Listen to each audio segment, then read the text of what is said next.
The SCSRA Frye Disposal ARCA Series closes out a thrilling round one of the playoffs tonight at Talladega Superspeedway in what promises to be a wild and crazy race from start to finish. And when that checkered flag waves, 4 drivers will see their championship hopes come to an end, while 8 will move on to round 2. It's anybody's race. Will we have another playoff driver lock in with a win? Or will someone play spoiler and get their first win of the season? It all starts right now with the Dev Sports Cards pre-race show here on Royalty Racing Network. Good evening, everyone, and happy Tuesday. My name is Joshua King, back with you tonight, flying solo for the first time in a while. Let's take a look here at our race details as we take a great look at the very large Talladega Speedway, and Superspeedway that is. It is just over 2.5 miles in length. It is going to be 67 laps for the total race distance tonight. So very long race, even though it may seem like it is a short race due to the amount of laps. We will have 2 stages tonight, one at lap 20 and the other at lap 40. That is exclusive to super speedways only here in the SCSRA ARCA series. And of course, as always, one fast repair for these drivers. Anything could happen here at Talladega. It's going to be a wild and crazy night. 75 degrees Fahrenheit for the ambient temperature and 63% humidity. 7-mile-an-hour winds, depending on the direction. That could work as a tailwind or a headwind on the back stretch or the front stretch. And the track temp is a very nice 90 degrees. That should cool off as we go along here. Not going to be a major concern with tires here this evening. Let's get that off the screen and bring up the team points as they sit coming into this evening's race. Royalty Motorsports, another strong showing last week. They're kind of running away with it here with 4 races to go. It's not out of reach just yet, but Beer Money Racing, Venom Racing, that is where the real contest is still to be had there for second place. Tank Racing even close to that. Royalty, of course, being led by Warren Kyle Keith.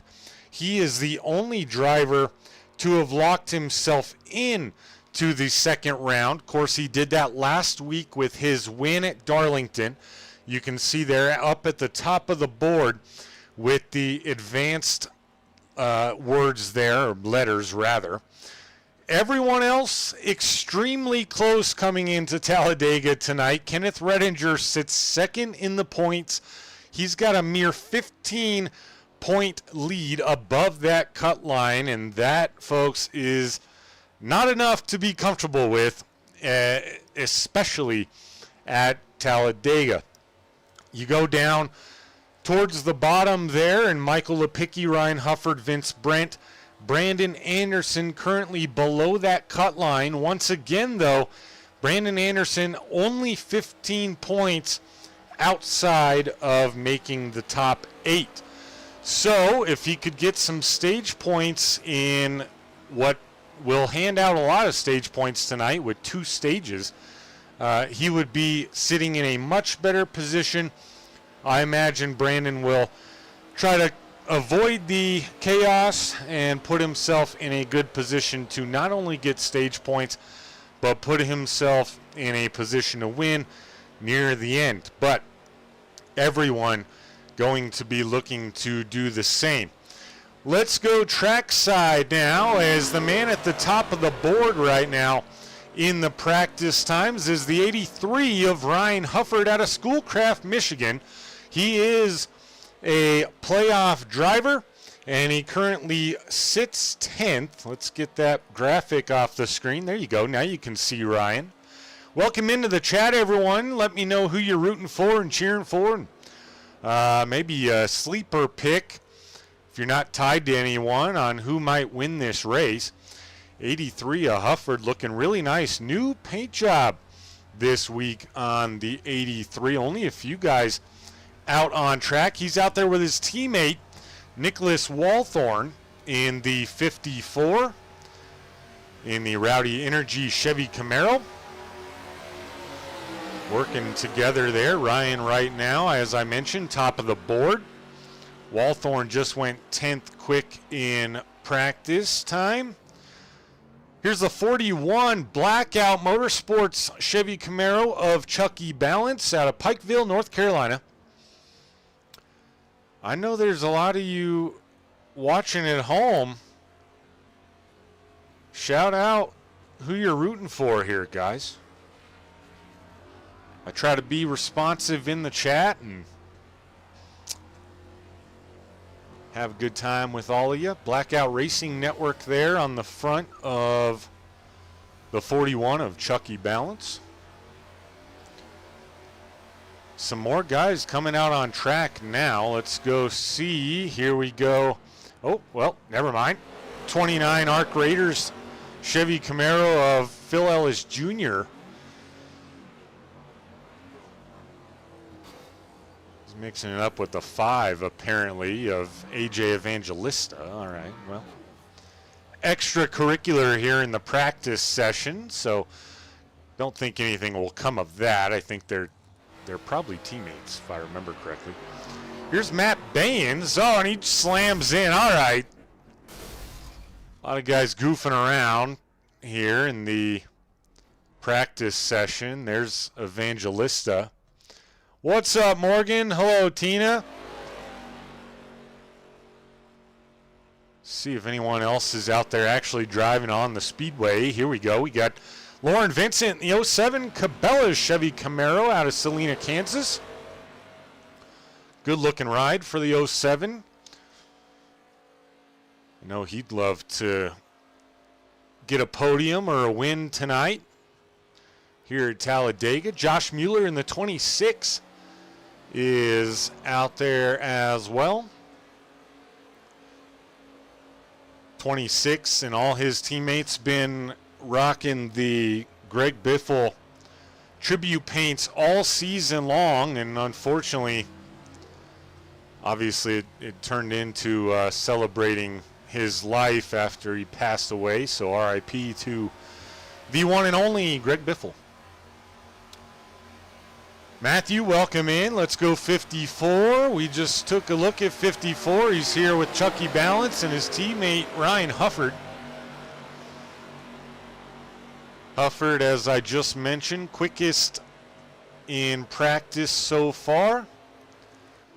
Matt Baines getting back out there in the Royalty Motorsports Royalty Racing Network Toyota Camry in the 72. Getting those tires warmed up as he gets up to speed. Matthew Fritz is out there in the Jeff Gordon tribute throwback paint. That's from last week, but he's rocking it again, and I love it. Who else is on the Speedway? Nobody. We've taken a look at everybody. Take another look here at the playoff points as they stand coming into tonight, if you're late joining us. Ryan Hufford, 10th in points. We mentioned him. We're going to talk to Jay Stinson. He is a no-show so far. He's got 11 minutes. Oh, no, Jay Stinson is here. Actually, he's just now getting out there. We are going to have an interview with Jay Stinson right now, in fact, is the Frye disposal driver heads out on the Speedway. Let's get with Jay right now. Jay, welcome to the broadcast booth, sir. Joshua up in the booth. How are you? Hey, what's going on, buddy? Oh, just wanted to have a chat with you about how you're feeling tonight. You come into the points right there on that cut line, so by no means comfortable whatsoever. And I mean, you're basically not even above the cut line, right? 4 points is nothing, especially with a ton of stage points coming out to tonight. kind of tell us what your expectation is tonight and overall what your strategy is that you're going to be looking for. What I try to do every time I come out here, buddy, is just have a good time. I got a good group. We like the super speedways. Hopefully, I'll be at the right place at the right time and not at the wrong place at the wrong time, if you know what I'm saying. Hey, that's true. It's a long race and going to be more than one occasion, I feel like, that you're going to have to avoid, or that everyone will have to avoid. Jay, you came in last week. Pretty decent run, kind of right in the middle of those playoff drivers, so you got yourself in a decent position coming into tonight. If you get to a position late where you kind of have an opportunity to get up near the front, are you looking for a win, or do you have a close eye on your other competitors there trying to make the second round of the playoffs and just want to bring her home in one piece? I think in a race like this, it's kind of anybody's race that you can win. So definitely we'll go for the win if I possibly can. We'll definitely try to keep an eye on the competition and where they're sitting and what they've done. But it's hard to do when you're out here racing unless you got somebody that can night and tell you what's going on during the race, which makes it difficult. But plan is just try to run up top for as long as I can, avoid the big ones, and grab as many points as I possibly can, and then let it just see how it plays out at the end. Right on, man. Well, Jay, we're going to let you get back to work. I know you're late joining. I want to get some practice laps in. But before we let you go, anyone you'd like to thank or shout out tonight? You guys always for broadcasting. It's always fun to go back here and listen to these things. Even though I hate my voice, it's fun to get interviewed like this. Kind of just makes it different and fun. The sponsors, the league, for putting this thing on and letting us do what we do. My teammates, couldn't do it without them, and they're always here. And again, showed what kind of teammates they were there at the end of the year when they got me that win. They even got me into the playoffs. So I got to thank those guys. Yeah, nice save there, by the way. We caught that on camera. But Jay, I'd like to shout out you for being the sponsor here, Frye Disposal, title sponsor of the SCSRA ARCA series 2 years in a row. Hopefully you guys will be back next season. But yeah, thank you for that. And shout out to all your people over there at Frye Disposal as well. Love having them on board and everything they do every day. Yeah, we appreciate it, man. We're happy to be here, and we have no plans of leaving. Right on, man. Best of luck to you tonight, Jay, and hopefully, just maybe, we'll be talking to you during the race after a stage win or after a podium tonight. Sounds like a plan, buddy. I appreciate it. Yes, sir.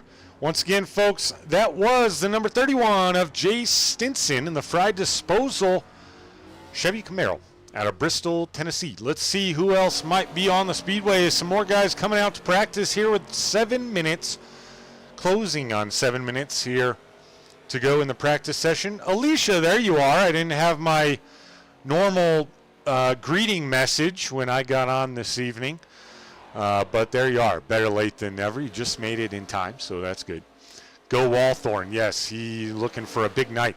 Here is the driver of the number 99 out of Reading, Pennsylvania, Kenneth Redinger, in the mellow yellow Chevy Camaro. Not sure why I said that like I just learned English, but nevertheless. Here's the 36 of Devin Zimmerman in the Dragonbane Ford Mustang out of Roxborough, North Carolina. Also looking for a good run. All these playoff drivers looking for a good run this evening. Too close to call for everybody besides Warren Keith. And here he is right there in the bright orange Tracker Boats Bass Pro Shops Royalty Motorsports Ford Mustang. Special shout out to Warren's grandmother, Alice, who is apparently tuning in tonight to watch him. And she watches the Superspeedway races. I like her style, the most exciting and the most nail-biting races of the season. Usually exciting all the way through. Pushing his teammate there, the 72 of Matthew Baines. We're going to be taking a look at Warren Keith a lot this evening. I'm sure won't be the last time we say his name. However, we may not focus on him as much as we may normally do because he's already locked in. So if anyone has nothing to lose tonight, it's him. Of course, he is going to be trying to help his teammates get in as well. Let's keep moving through here. There's the 56 of Walt Lipicki. Saw the 26 of Mueller earlier, so similar paint scheme there as the 56. And here's the 55 Caterpillar Tammy Strong Dev Sports Cards Ford Mustang of Ryan Gomes out of Arcata, California. Working right along there with the 40 of Chase Greer, who's in the throwback City Chevrolet number 40. Probably my favorite throwback. Of course, you probably all know, or at least you should. That's from Days of Thunder. I've been here. I was an hour early. Oh, okay. All right. I'll believe you, I guess. Just kidding, Alicia. Take a look here. Brandon Anderson in the Capri Sun, number 49. Look out. Hard push from AJ Evangelista. Better now than once the race starts. Brandon had a rough go of things last week, and he sits, as he helicopters. He did get airborne there. That was wild. Anyway, one brief last look here at our playoff points. Brandon Anderson sitting 12th. He needs, more than anybody, a very consistent run tonight with playoff points and a good finish. Of course, you don't know what is going to happen with everybody else, but he is absolutely in a position where he needs that. He needs to be locked in. New guy on top of the board. He's in the Pepsi Chevrolet, and that's the 43 of Garrett Walden. Kept his throwback paint to last week as well. Another good one. Being pushed by our pre-race interview, the 31 of Jay Stinson. Approaching 3 minutes to go here in the practice time. Lars, welcome in. He says, go Matty B. Take a look at Matty B. There he is right there in the Royalty Racing Network 72. Riding along with the 07 of Lauren Vincent, another teammate of his. Who haven't we seen that's out there? Nobody. We've seen everybody that is out there and a lot that aren't. Ooh, look out. Bad push. Well, just like I said with Anderson, better now than once the race starts. Now's the time to push it.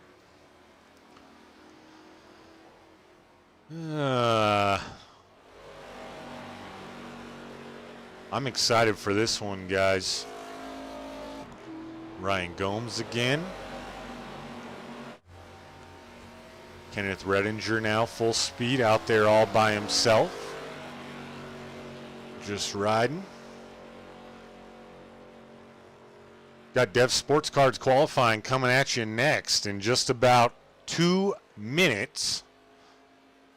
That's going to be a wild one. Quick shout out to one of our sponsors here, Royalty Racing Network, SM Racing Products. SM Racing Products does custom-made button boxes, dashboards, flag lights, and more. Elevate your sim racing experience with SM Racing Products. Check them out now at sm-racingproducts.com. And as always, use promo code ROYALTY at checkout for 20% off your purchase of $150 or more. That's a sweet deal. I got myself a custom-made button box from SM Racing Products, and it changed the game for me. Changed the game. One last look here. Oh, never mind. All right, well. That was going to be Nicholas Walthorn, but he was up against the wall. 41 of Balance and 56 of Walt Lipicki again. Everyone else taking their last quick breaks before we go 67 laps here at Talladega. Bring that race info up one last time, and stages at lap 20 and 40, one faster pair, just as a reminder. So we will see at least 2 cautions tonight. And as you can see there, as we close in on practice ending, the guys with the green turquoise backfill are your playoff drivers. So you can follow along at home with everything I'm saying, and Even if I'm not talking about your favorite driver, you can see where they're at on the timing tower. Looks like 25 scheduled to make the grid again this evening. We had 25 last week, so still solid numbers very, very late into this season for the SCSRA Frye Disposal ARCA series. That's always encouraging. Hey, here's someone we haven't seen yet this evening as the checkered flag waves, and that's the 05 of Sharon Hill, another playoff driver. I'll give you another identifier for him here as we get ready to go qualifying. We'll bring that to you right after qualifying.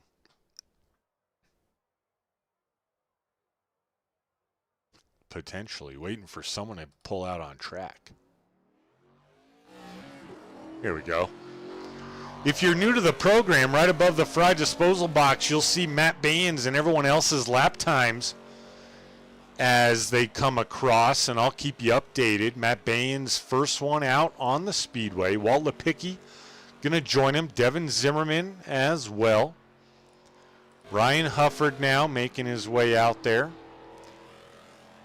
Josh Hall in the 81. Haven't seen the 81 Valvoline Ford Mustang just yet. He's rocking his Mark Martin throwback paint. Another good one from last week. Going to take these guys a long time to get around and then actually put in a lap. But you also see the miles per hour there just above the series sponsor text there in that box. So you can really follow along. And as always, you'll see their times post on the timing tower. But it is time to go qualifying as Matt Baines just went on the clock for lap 1. So he'll be the first one to put in a time. Let's see what he gets that miles per hour up to here on the back stretch. 176 and 177, 178 into turn 3 with no draft, mind you. So they're cooking around here. Start-finish line is not where it is on most speedways, folks. It is all the way at the end of the front stretch, basically. Right there, Matt Baines, lap 1. 54.727. That's going to put him first quick, and he shuts it down for some reason. Devin Zimmerman, 54.749. He goes second quick. Walt Lepicki now, 54.793. Josh Hall squeezes in between them with a 54.752. Third quick for Hall on lap 1. And it looks like we might have had one lap of qualifying here on accident. That's going to make things interesting. So Walt Lepicki still out there full speed. I'm interested to see all but one driver so far has pulled off the speedway. Lauren Vincent goes fifth quick. Josh Mueller second quick, 54.716 on lap 1.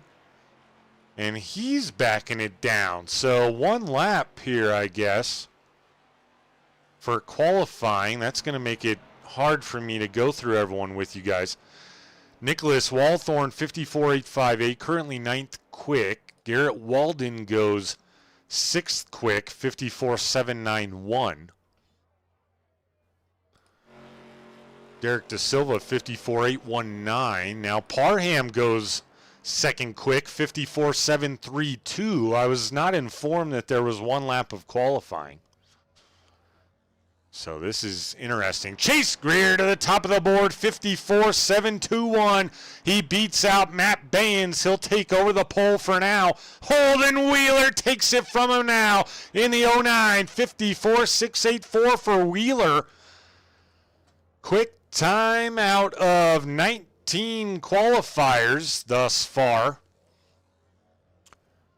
Michael Lepicki just set his lap time, 54.818. No one else out there to qualify. Interesting deal. Here's Michael Lepicki, 54.818, 16th quick. He's keeping it tuned up, but that might just be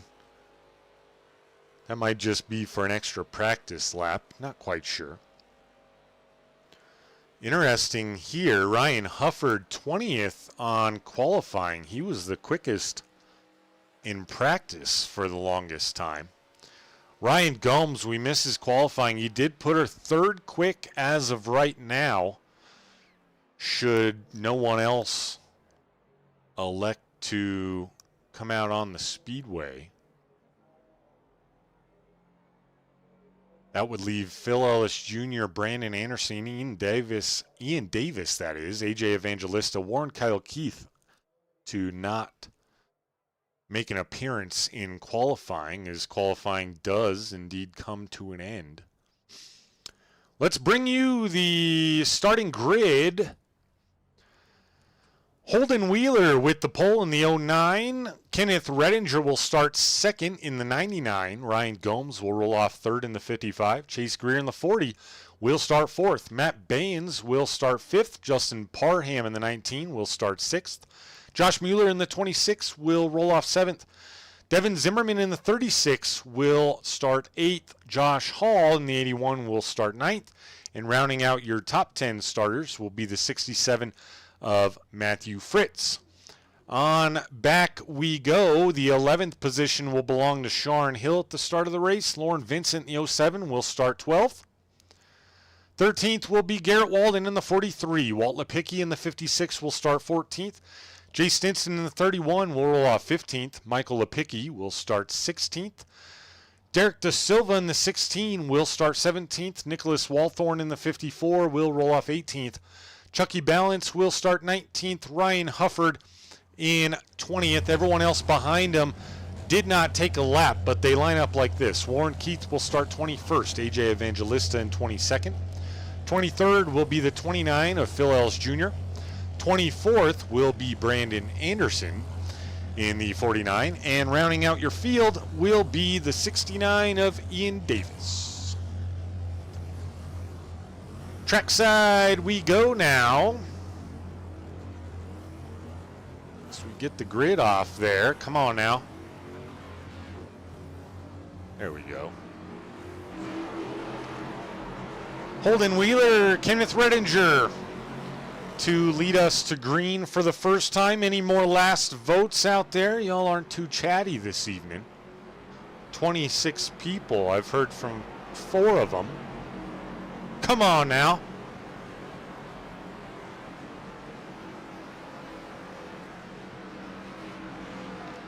As always, folks, it is much appreciated if you hit that little thumbs up underneath the description. And you can get your exclusive Royalty Racing Network and Royalty Motorsports gear at the link that is in the description. Every item has about 20 colors to choose from. And I have almost one of each thing, and it's incredible. It's all very amazing quality. I love it. And you'd be supporting us here at Royalty Racing Network. So smash that like button if nothing else. Subscribe if you're new. Getting ready to close out round 1 of the playoffs here in the SCSRA Frye Disposal ARCA Series.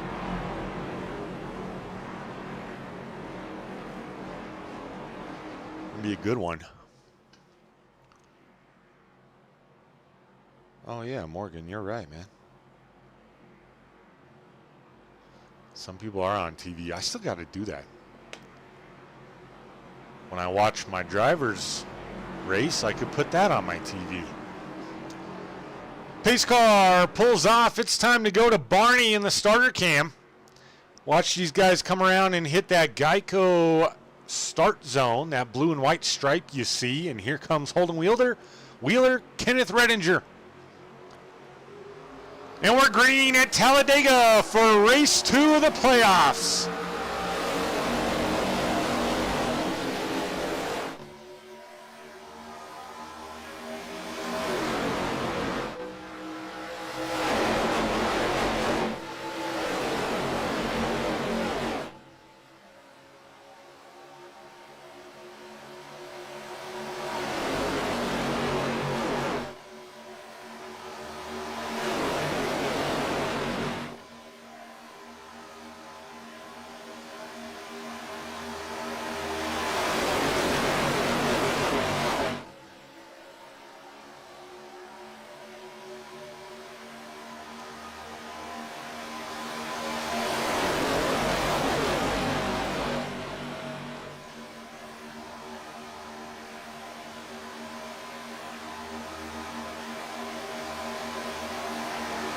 Lap 1 in the books. Kenneth Redinger in the 99 leads the way and gets a bonus point for the lap lead. He's followed by Chase Greer there in the 40.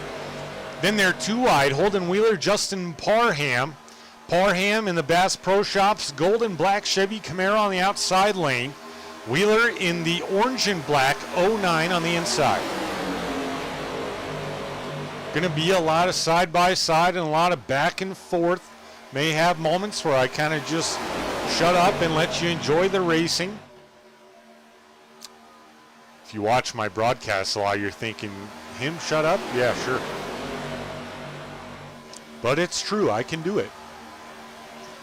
Redinger gonna lead the second lap as well, as Parham still holding tough there. Getting good momentum as he gets pushed from Devin Zimmerman in that 36 right behind him, and Matthew Fritz. Josh Hall also there, Ryan Gomes, Matthew Baines. That's your first 4 or 5 rows right now. Third line already developing. Warren Keith is up on the top with the 54 of Nicholas Walthorn. And the 41 of Chucky Balance. Now they get help with the 81 of Josh Hall jumping up there. Said, yeah, I like that idea. That leaves a big gap back to Matthew Fritz, Justin Parham, Devin Zimmerman. Now Zimmerman jumps up there with him as well. Parham going to be left hung out to dry here in the middle.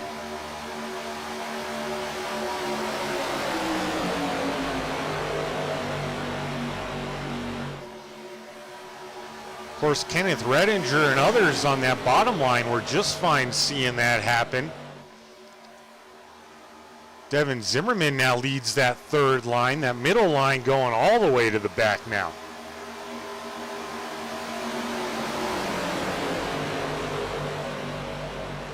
How long do those two stay up there?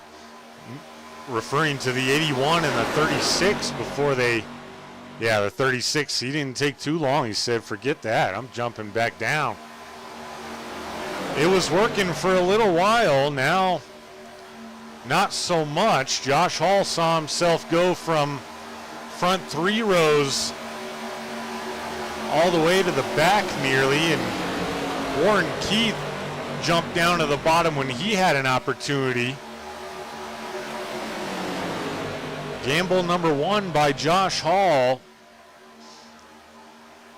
He's losing to the house for now.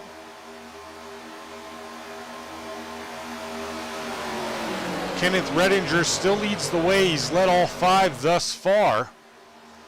Joe, welcome in. M&M Pets, welcome in. Good to see you guys again. Now they've settled down all 2 wide here now. Now the second line coming up on Redinger.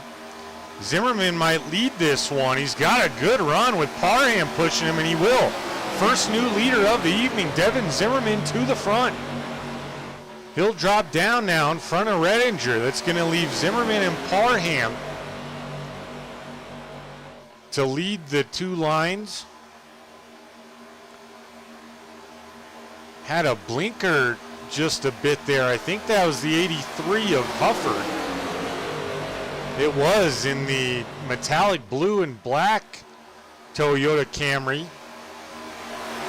Keep an eye on that. Looks like just a one-off. That's good for Hufford. He doesn't need any of that. Yeah, I figured, Lisa.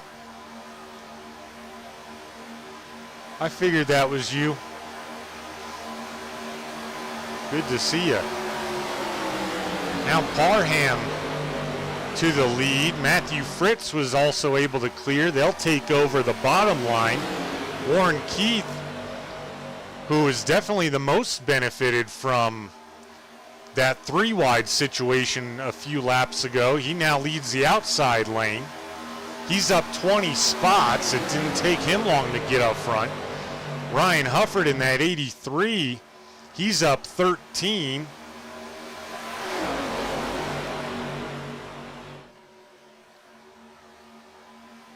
Lauren Vincent right behind his teammate Warren Keith. He's up 9. Some big movers here early. And some big deficits early as well, as Warren Keith becomes our 3rd leader of the race early. Josh Mueller here in the 26 is down 13. Matt Baines is down 12. He's just been riding that low line. He's not concerned, I'm sure. Holden Wheeler, he started on the pole. He's back to 14th. He's down 13 right now, but that's normal. Ryan Hufford up 15th now. He's cruising on that outside lane with Warren Keith and Lauren Vincent. As Hufford blinked again. Now, a little touch on the blinking. Obviously, it's not good for Hufford. It's also not ideal for guys in front of him or guys behind him. More so for the guys behind him, because they will lose all that momentum. They could actually run into him if he's gone for long enough, as now the 83 went down to that bottom line following Warren Keith. Warren back up to the top. He's controlling both a little bit. He's going to have to sacrifice the bottom. Ryan Hufford, an opportunity to lead a lap here. But anyway, back to the blinking situation. Those guys in front of them will lose the momentum. They'll just fall back a little bit. Whereas the guys behind the blinker will be drastically impacted if it's a long enough situation. Now someone way off the pace here. 46 of Lepicki, guys going around him left and right. A 3rd line forming once again. My apologies, that wasn't the 46, that was the 56 of Walt Lepicki. Now he has the 2nd line though. Oh, look out, that top lane, they found the wall. Being led by Josh Hall. He's trying to make a comeback. He was up in the front, and then he elected to go out to the 3rd line and got shuffled. See how it goes this time. Warren Keith leads the way. Ryan Hufford still on the inside.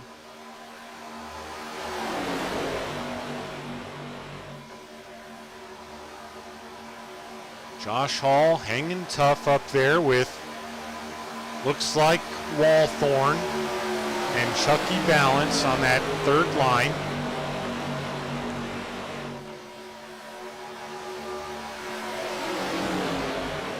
They need some more help if anyone's going to move there. Looks like Sharn Hill was part of that group. I'm sorry, that was Holden Wheeler. You can see them side by side right now. The 05 and the 09, they look almost identical. One other identifier. Oh, look out, as Ryan Hufford's in the infield. He was in the infield grass. He saves it. Ryan Hufford, I think he's probably going to lose the draft. Didn't see what happened, but no one else wrapped up. They're 4 wide up front. Lauren Vincent was also shuffled. Have to believe that had something to do with him, perhaps. But he'll have an opportunity to get back in line right there. But he goes from the front to the back. Jay Stinson now leads that top line. All right, back to it. Warren Keith, you'll see on the 9 and the 31 of Stinson, and obviously 10 others, they have bright neon green spoilers and banners across the top of their car, that also signals a playoff driver. So that's another identifier, visual identifier for you at home, and me, of course. But as I mentioned, we'll talk about Warren, but he locked in, so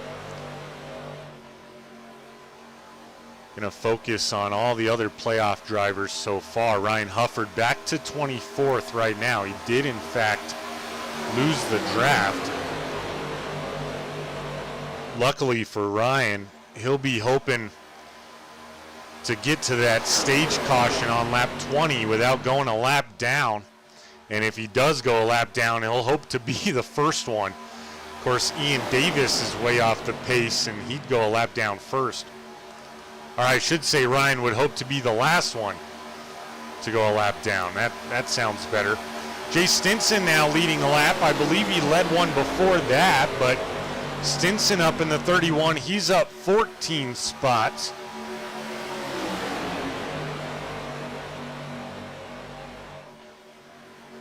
Another third line forming. Nicholas Walthorn, I believe, leading that third line now, with Garrett Walden in the 43 behind him, and Holden Wheeler.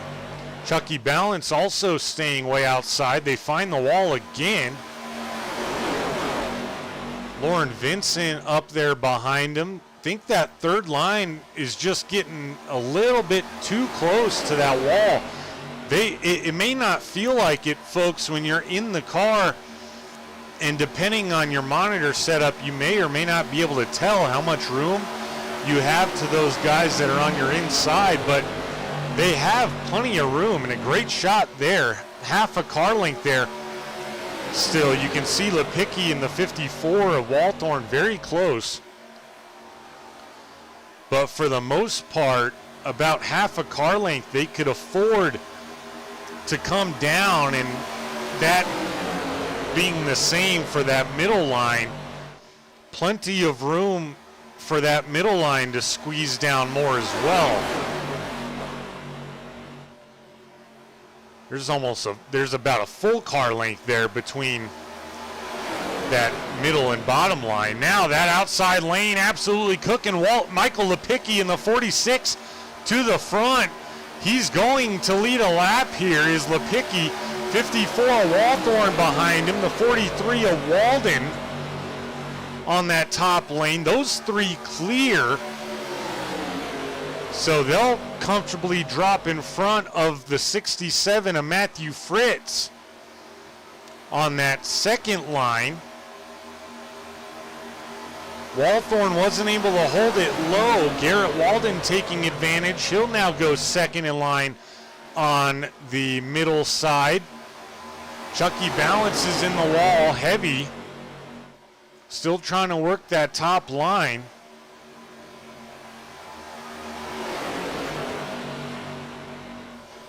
Coming to lap 17 here. I think Ian Davis is who's up in front. He is. We'll see how this field maneuvers with some areas being 3 wide. But Michael Lepicki leading the charge there on that third line. That was the most success we've seen from him from that third line all night. Now Ian Davis just pulling off. They got him at a good time on the backstretch.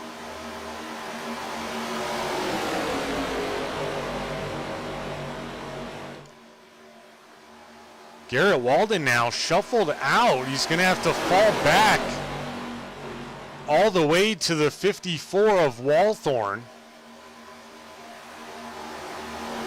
But he's happier to see that than Walthorn and the 07 of Lauren Vincent, perhaps. Now Walden falls back in line.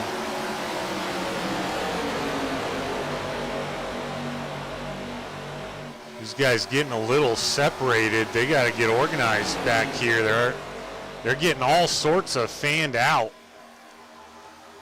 Sharn Hill trying to make it work. Sharn Hill, Garrett Walden would love to get up there for some stage points. Walden had some just a moment ago, but got cycled out there. Warren Keith trying to play both lines. Redinger had a really nice run. He's going to go to the front here, but he's got a big gap to the cars behind him now. He's going to go to that very top line. I think Zimmerman might have led the lap. Now Lipicki trying to squeeze in. No one giving him room. This could be dangerous. Lipicki in a bad spot here. They're 4 wide. Parham on the top. Matthew Fritz and Lipicki in the middle. Josh Hall on the bottom. They go back to 3 wide now. Walden found the wall on that top line, being led by Parham.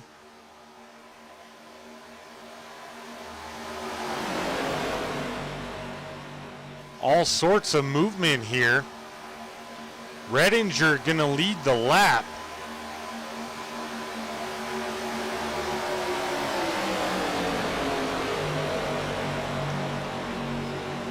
Last lap till the stage, and Warren Keith out front right now. See what Matthew Fritz and Jay Stinson might do here. They could use stage wins. Garrett Walden making a late push for some stage points, perhaps, and we got trouble. Trouble in the front of the field. Holy smokes, almost the whole field wrapped up in that. Matthew Fritz, Jay Stinson able to get through clean. Warren Keith as well. Ryan Gomes, Lauren Vincent made it through. Redinger a little banged up. Everyone else as well, I believe. I don't know where to begin. How to give you the top 10 for the stage. That is the stage, by the way. Warren Keith, Matthew Fritz, Jay Stinson. I know that for sure. So Warren ends up winning the stage. Let's go take a look at what brought that out, if we can. It's all good right here. I see where it begins already. We're going to go to the 41 of Chucky Balance, if I can find him. Here he is here. Let's slow this down. Well, rewind it just a bit. All right, so all good right here. The 41, I believe, gets a nudge. He gives a nudge to the 46. Then he's going to try to follow him down. And he's going to go right into that right rear quarter panel of Justin Parham. Parham into the 46.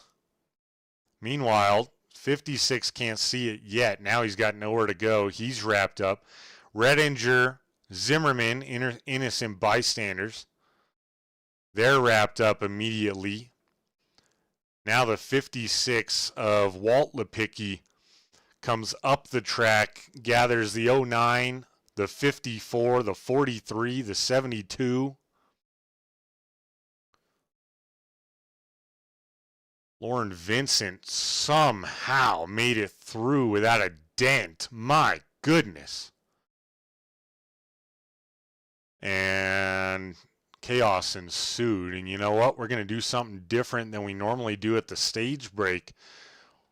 Warren Keith has got his fair share of screen time, and he'll get more and talk time. But let's get with the 07 of Lauren Vincent. Lauren, welcome to the broadcast booth.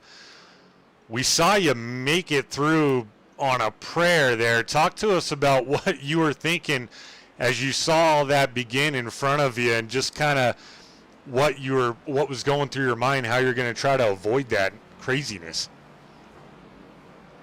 I didn't have much time to react. I didn't even know what was going on until I saw the C's part. And then I was just like, I got to shoot through this gap and just hope I make it through. I mean, great driving to react to what was going on the top, and then you took a left turn just to see the 09 of Holden Wheeler sideways in front of you and have to go back up the track. I don't know how it all shook out when the caution came out, but you made it through that one. That's got to feel good. You come out off pit road sitting 7th now. What's your strategy going forward to maybe put that 07 in victory lane tonight? Just hopefully I got enough luck to make it happen, and hope for a prayer, really. But hopefully I can do it for the team and everyone and all the sponsorships. Yeah, that's really all you can do at Talladega, Daytona is hold on for dear life and pray while you're doing it. But best of luck the rest of the way, Lauren. Maybe we will be talking to you after the second stage or after the race. I hope so. All right, Lauren, thanks for joining us. Once again, folks, that was the driver of the 07, Lauren Vincent, who we just saw avoid absolute chaos there. Is naturally everyone came down pit road. A lot of guys extended stops, I have to believe, trying not to take that fast repair. Some definitely had to take their fast repair, I do believe. I don't have any way of knowing, but I could guess Matt Baines extended stop. Josh Hall back down pit road. It's so early still, everyone, that, I mean, if you could get away with not taking your fast repair, you want to do that. You want to try to save your fast repair for a late race incident to avoid that taking you out of contention. But I have to believe, if anything, about half the playoff guys got playoff points and the other half didn't. I don't have any accurate numbers on that. Like I said, there's just no way to tell. But top 10 will restart like this. Warren Keith from the front, Jay Stinson to his outside, or to his inside rather, it would appear. Ryan Gomes, Matthew Fritz, Chase Greer, and Kenneth Redinger, Derek De Silva, Lauren Vincent, Devin Zimmerman, Garrett Walden restarting 10th. Pace car pulls off. We're ready to go green after our first incident/stage caution. Now we're going to lap 40 for the second stage. Scooter, welcome in. Yes, he did get involved, but he's back out there. He'll be all right. Warren Keith takes us back to green here on the outside with Ryan Gomes following. Really nice jump for Gomes and Keith. They'll both clear Jay Stinson to go to that front row. That'll leave the 40 of Chase Greer. And let's see, a lot of guys falling off here.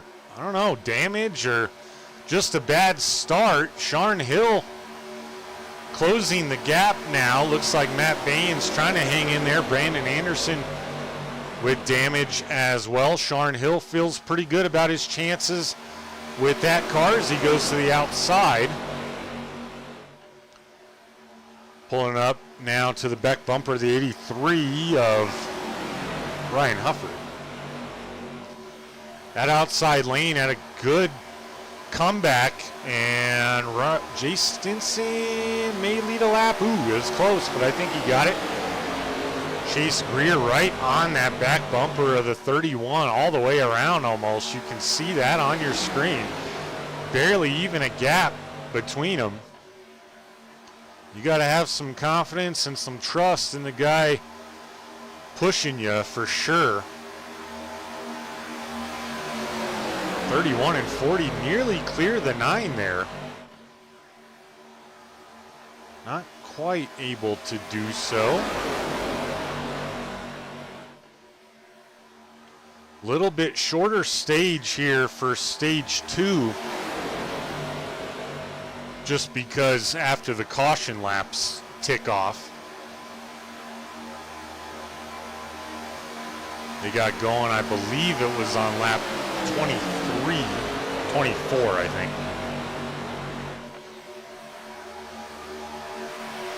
Hey, whatever works, Scooter. Oh, it's Morgan. Oh. All right. Oh, Vince Brent. That's who we're missing.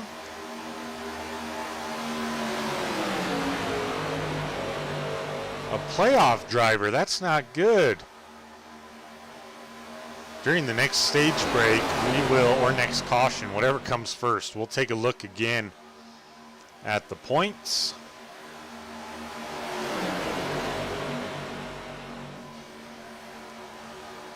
Vince, I'm sorry you're missing 2, man. I was looking forward to you making a run for the championship this season, I should say. Jay Stinson holding strong. Matt Baines trying to survive with damage. Sharn Hill in the middle of a 3 wide situation right now. That top lane working all right now, being led by Holden Wheeler. Brandon Anderson, a playoff driver, behind him. Now Brandon Anderson going to be left out to dry. We have more problems. Holy smokes, the 83's over. My goodness. Sharn Hill involved again. The 83, let's go take a look at it. See if we can see where it started. It says Ryan Gomes. That's just a push in the middle of the corner on Stinson by Warren Keith. And Stinson, I mean, no chance. He came right up the track. That's not his fault. 67 of Gomes. Man, the 83 of Hufford in the air. That's a terrible camera angle. But he's around. The 05 of Sharn Hill involved. Again, the 5 of AJ Evangelista, Lauren Vincent, who we just spoke to. Not so lucky this time. Matthew Fritz involved. Man, oh man. Chaos again. Absolute carnage. I think the 05 is going to have to tow. 83 lands back on all fours and coincidentally doesn't even look that damaged. That's absolute insanity. If he's able to drive that thing back to pit road. I'm looking for other people here. Ian Davis involved. Let's ride along with, let's go back just a little bit. We're going to go on board. Turn away if you're squeamish or if you're going to get dizzy here. Let's ride along with the 83 of Ryan Hufford full speed.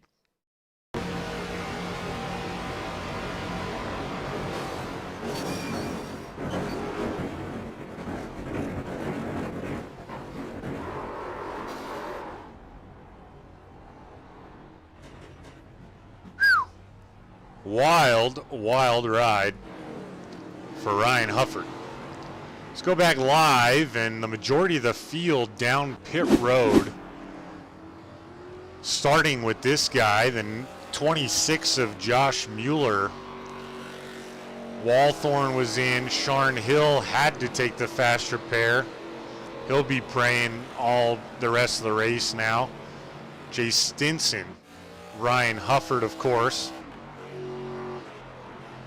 Ryan Gomes, Matt Baines, Justin Parham, Matthew Fritz, Lauren Vincent, Garrett Walden, Michael Lepicki, Warren Keith, AJ Evangelista, Kenneth Redinger, still all down pit road. That's 14th on back. Are all still on pit road, folks. Yeah, what a wreck is right. Joe says, wow. Well, let's take a look here at our playoff points once again. Devin Zimmerman, Brandon Anderson, the only two playoff drivers as of right now that are in the top 10. Vince Brent came in 11th, so unfortunately Vince missing tonight.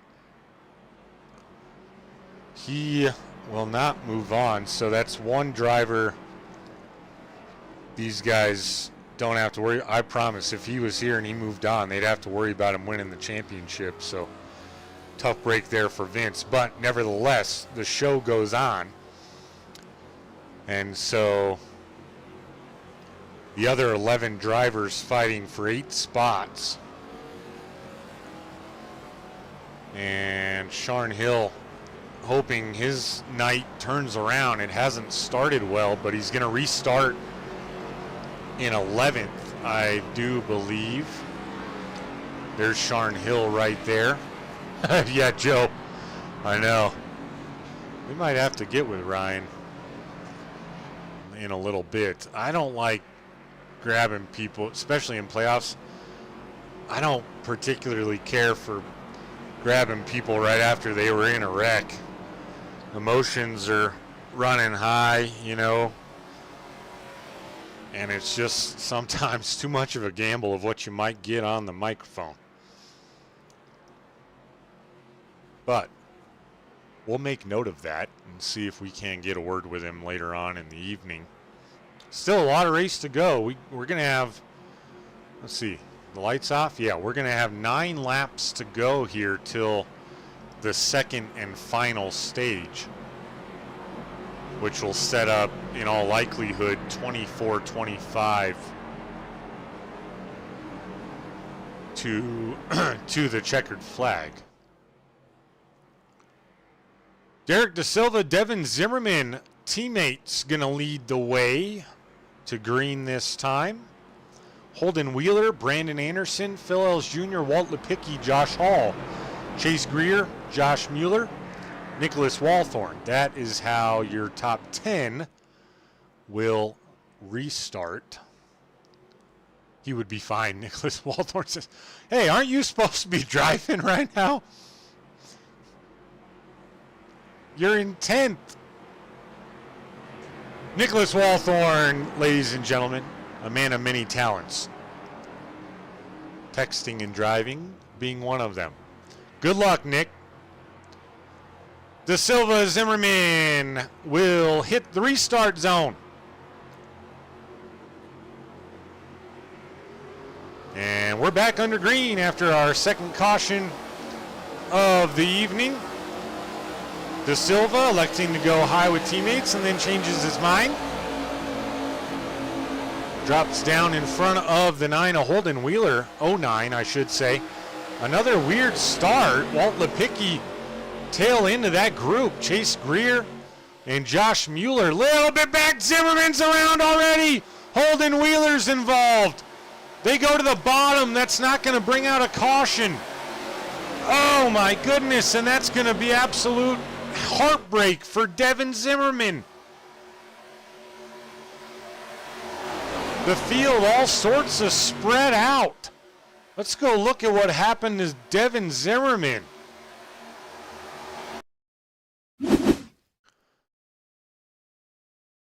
Another push in the corner, it looks like.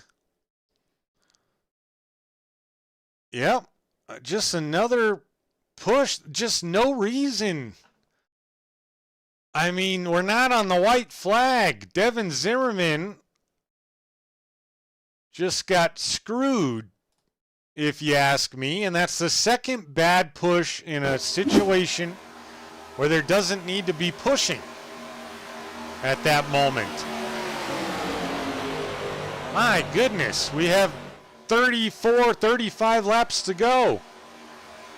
Nevertheless, Brandon Anderson, Phil Ellis Jr., leading the way. Derek Da Silva in third. Anderson up 23 spots. He's sitting 12th coming into tonight in the playoff standings. He could absolutely use a stage win.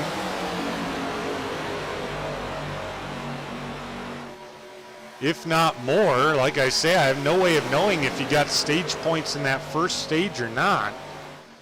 But we're all sorts of spread out here. We got 3 playoff drivers in the top 10.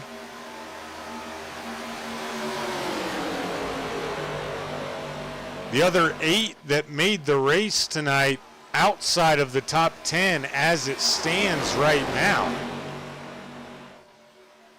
Let's see who the tail end of this lead pack is. Justin Parham hard into the wall. What happened to Parham? It didn't look like he was even touched. My goodness, that was hard contact. I feel like he was the tail end of that lead group for the most part. Chase Greer, Sean Hill now lead the way as they cleared on the top side of Brandon Anderson. And watch out, boys, there's some dangerous pushing going on out there.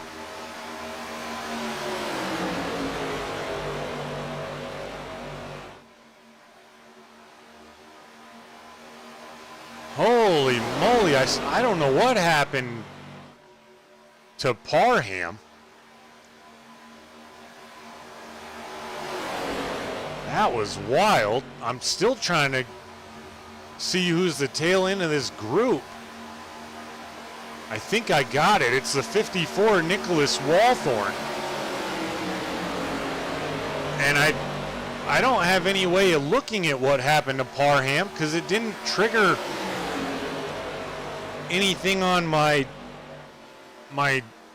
program here that I use. But I swear he was behind somebody and no one was behind him pushing him. And he just took a hard right turn into the outside wall. I mean, absolutely just crushed it. Yes, patience for sure, Joe. Not seeing a whole lot of it here thus far. Not sure what these guys that are trying to push all the way through the corner are trying to accomplish. I mean, it's a mere fraction of a thousandth of a second that you're going to gain by doing that. I mean, like I said, I could see it maybe on the last lap type of deal, or even around the final corner coming for the stage win, but I don't know. I'm just up in the booth. Whatever.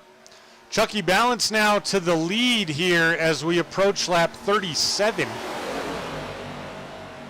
Some lapped cars up in front of these guys. Top 5, top 10 looks like this. Chucky Balance, Michael Lepicki, Matt Baynes, Jay Stinson, Lauren Vincent, Chase Greer, Nicholas Walthorn, Sean Hill, Brandon Anderson, AJ Evangelista, in no particular order as you see them bouncing back and forth. Now that outside lane gets a really good push. Michael Lepicki, Matt Baynes leading that line. Lauren Vincent third in line. Walthorn and AJ Evangelista make up the full outside lane as of now. Chucky Balance coming back on the inside is now, I think that's Holden Wheeler. It is up on that top side with no front clip.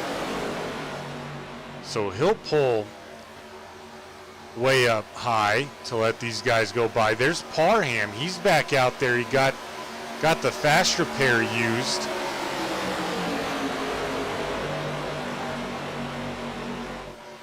As everyone maneuvers around Parham.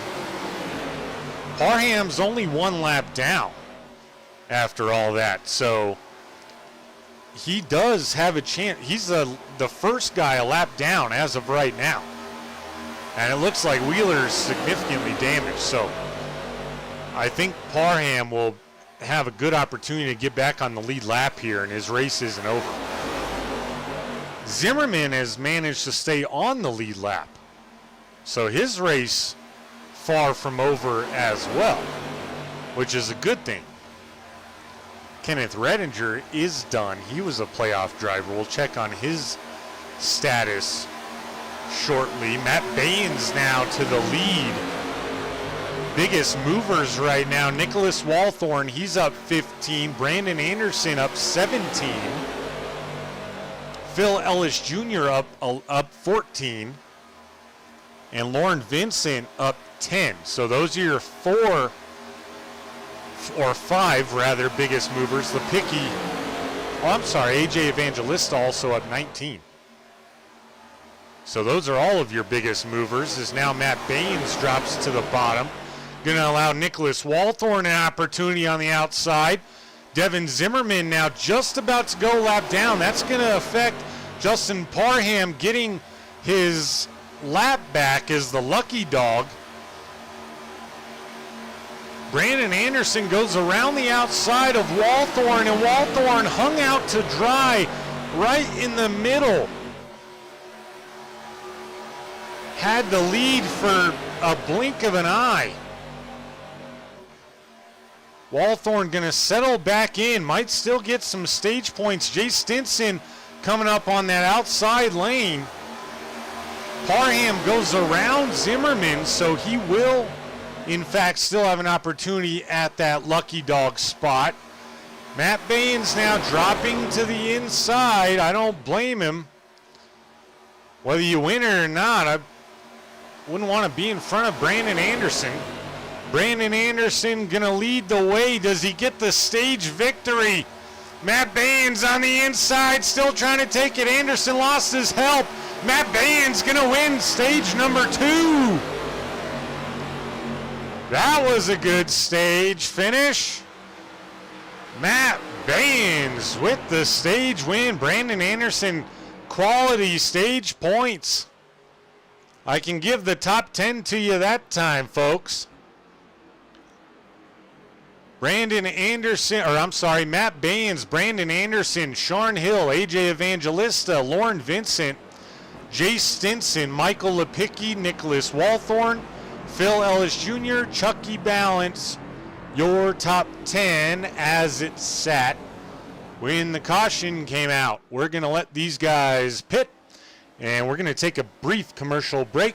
We'll be right back. We're going to get with Matt Baines on the stage win.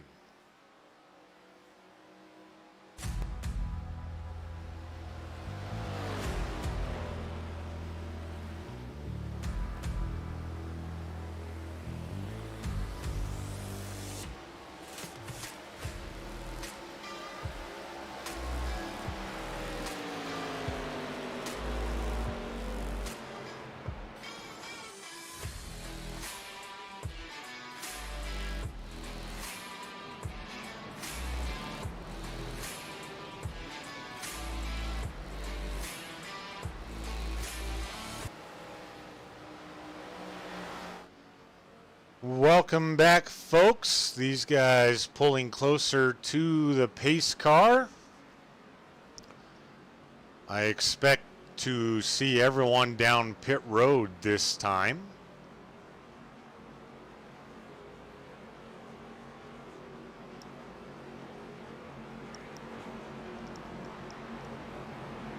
Brandon Anderson pulling in front of Matt Baines, but Baines will be scored the winner of the stage, I believe. We're actually not going to interview him. We already interviewed a royalty driver tonight.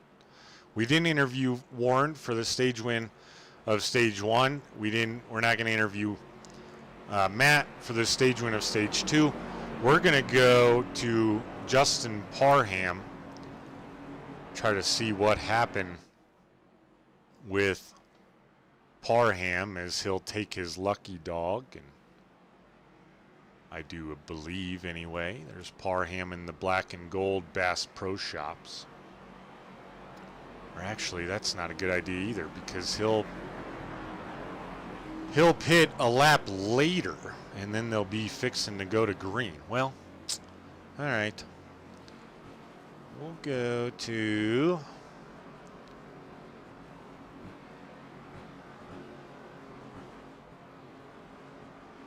pit lane. We'll check on Matt Baynes, and there's the heavily damaged car, Kenneth Redinger. Oh, man.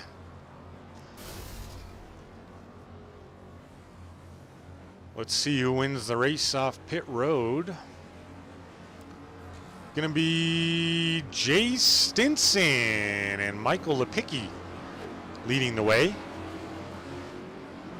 There's Stinson in the Frye disposal number 31. Let's bring up the playoff points now. That's a good use of our time.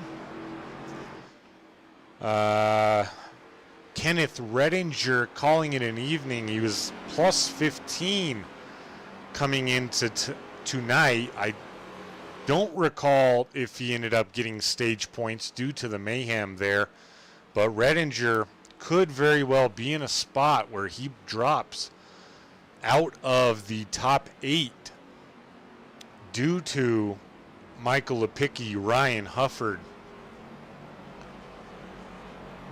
and Brandon Anderson still continuing on. Brandon got some very good stage points there. Ryan Hufford in the 83. Let's get with Ryan Hufford real quick and see.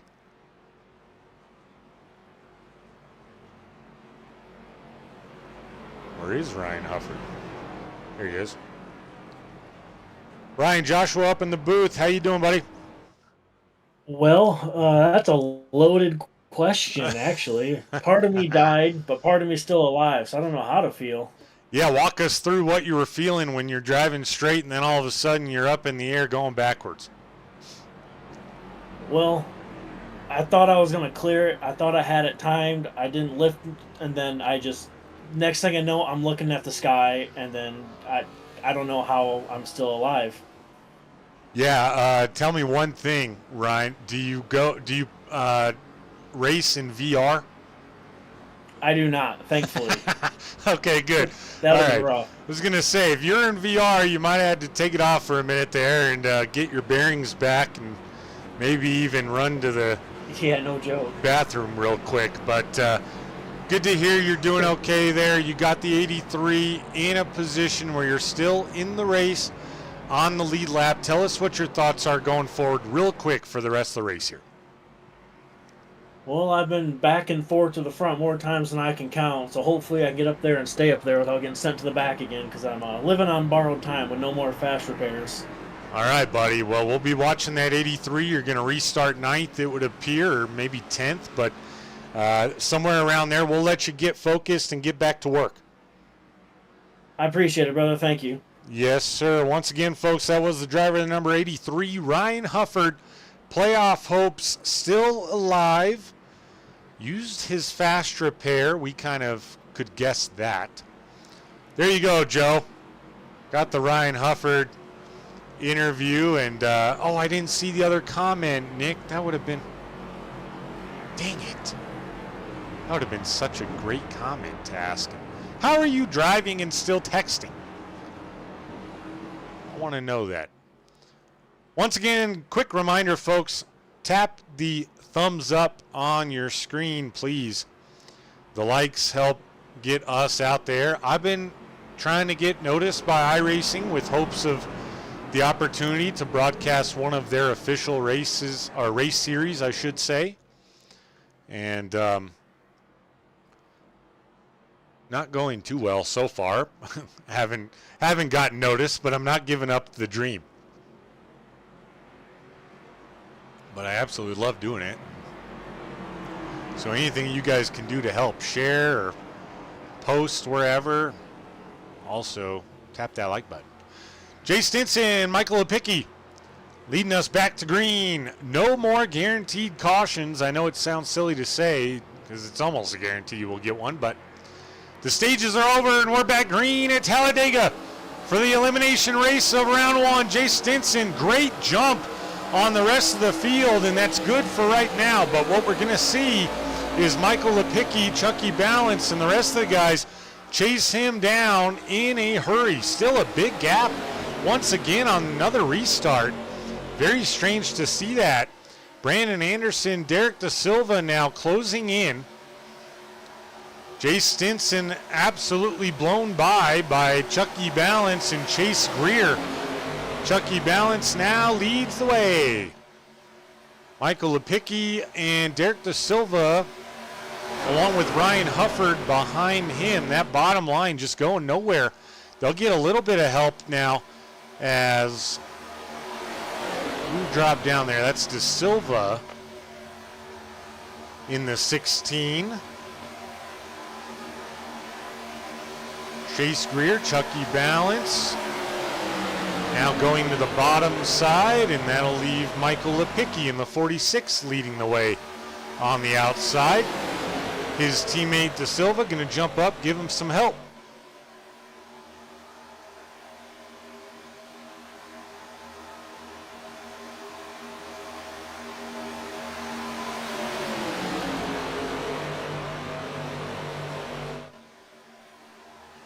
Jay Stinson back up there, up 12. Chucky Balance up 18 right now. Brandon Anderson up 19. Everyone in the top 12, folks, is up at least one spot. You got to go back to 13th and Sharn Hill to find someone who's currently down positions. Of course, Sharn Hill not having a bad evening. Got some stage points last time.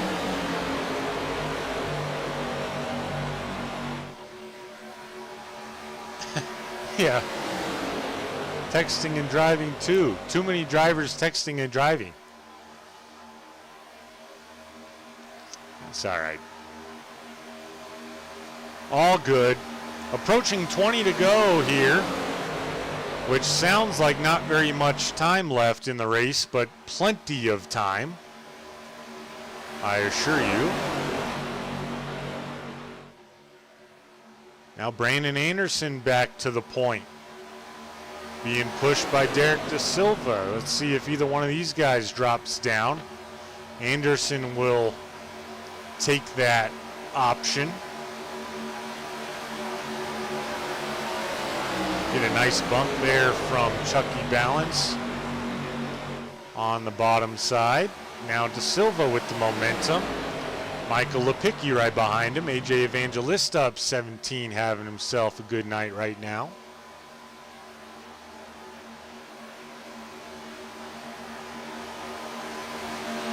Three playoff drivers in the top 10 as it stands right now. Zimmerman,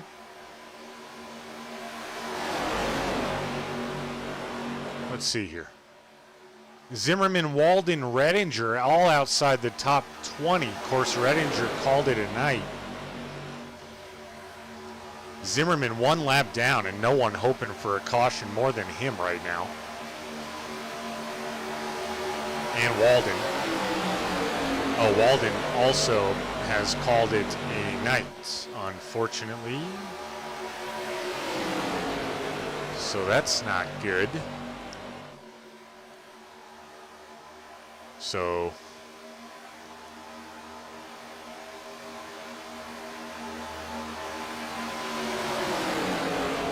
AJ Evangelista now to the top, or to the front, I should say. Opportunity to lead a lap.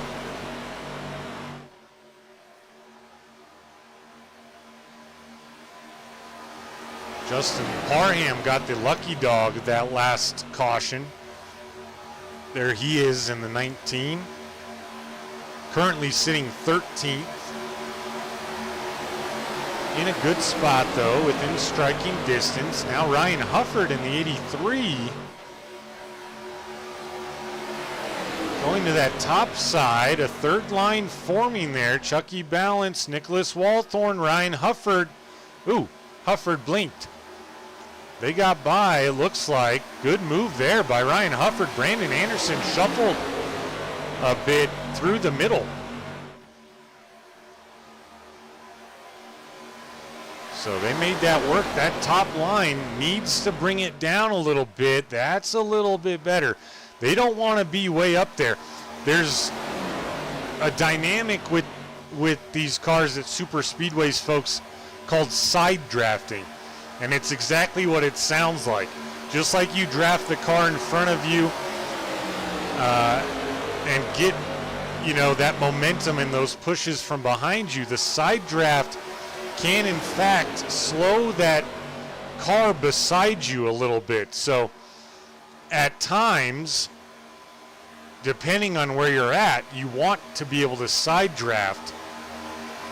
Say if you're on the outside lane, or if the cars on the outside lane are making a push and have that momentum, you'll want to pull up a little bit, side draft that driver like the 16 of De Silva's doing right now.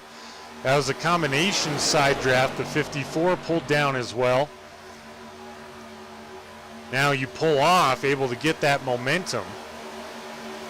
Now Nicholas Walthorn to lead a lap here with teammate Ryan Hufford to pull to his inside, and Hufford Racing leads both lines now. And no doubt that Nicholas Walthorn would love to win a race, but gotta believe, obviously, Ryan Hufford would benefit a little bit more at this point. But he's blinking a little bit. It's going to slow down that inside lane just a bit. Outside lane, good momentum. That's when, as the outside lane, you don't want that side draft, but you also don't want to get too close to the wall. That has the same effect. That wall will suck you up right into it. We've seen it a couple times.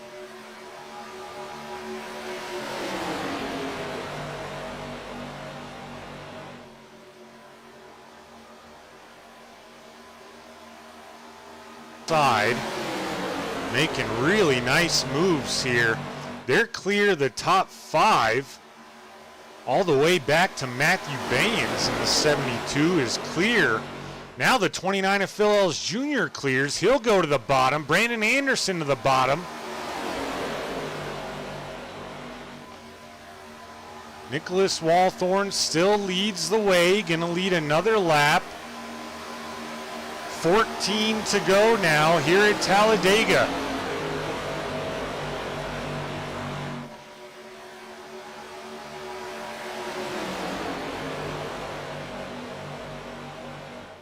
Opportunity for Baines or balance. Now a lot of guys jumping up to that top side, so they probably won't elect to go to the bottom. Right as I say that, though, look like Hufford took the bottom side. He did. Now Chucky Balance going to lead the bottom line again. Starting to reel in that top line again. They really ran away with it for a little while there. Oop, another blink by Hufford. It's hard to be on him because if he blinks, kind of just puts us in no man's land as far as the camera goes.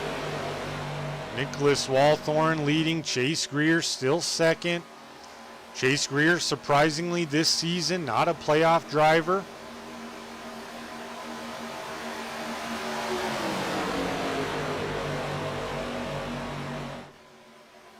Now Matt Baines dives to the inside.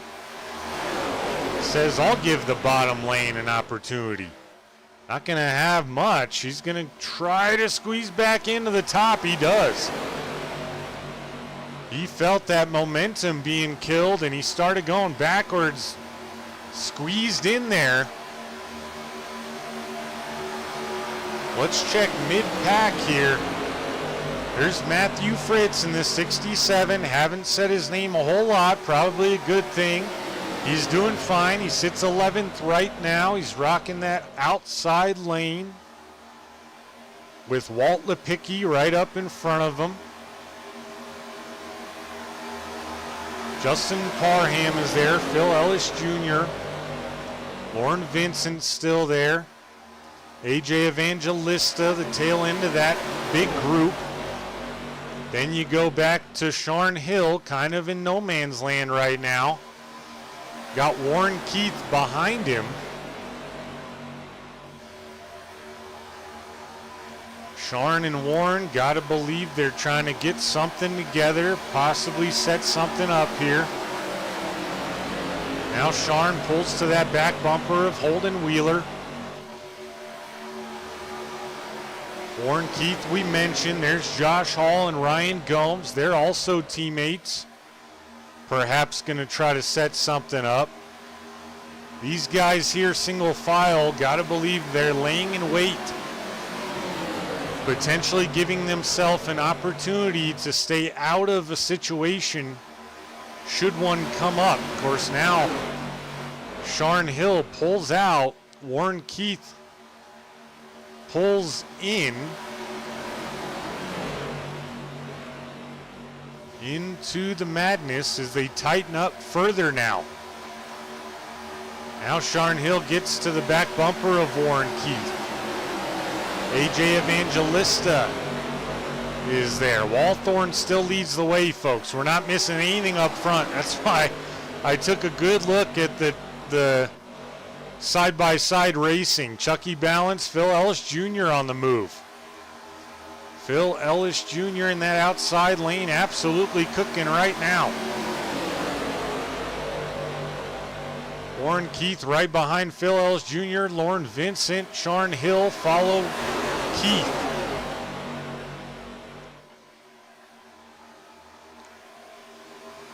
Now the super high side developing when there's no extremely low side. That's bizarre.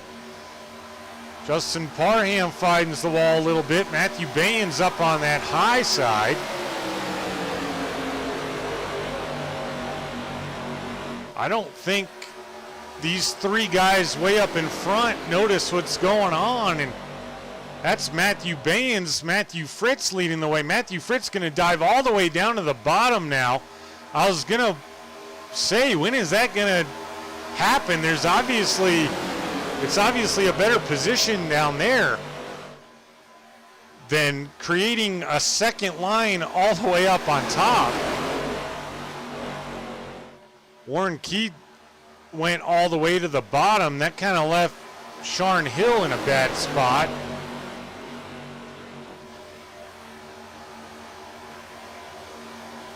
Holding his own for now. 8 to go now. Nicholas Walthorn still leading the way. Chase Greer still in second. Matthew Fritz on that bottom side has Justin Parham and Warren Keith pushing.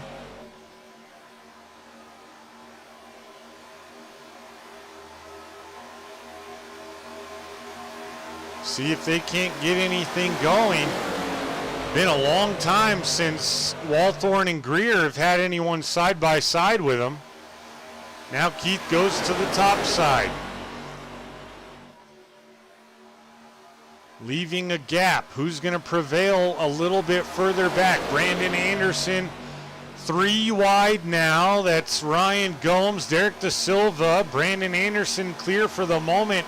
Now he's the top side of 3 wide. Ryan Hufford now on the bottom side. That's the best place to be in this situation, in my opinion, even though you may lose a spot or two. They're 3 wide all the way back to the tail end of this large group.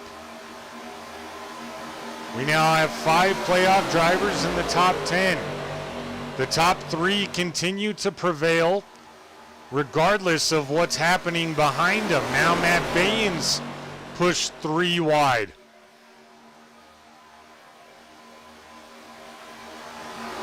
Matthew Fritz, Justin Parham come out of it. They'll be single file. They'll be able to get in line right behind Jay Stinson now.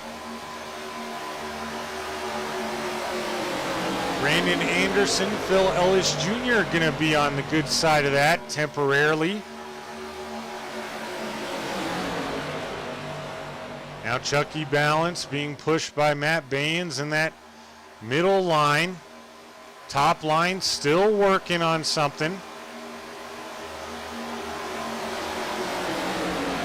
I agree, Joe.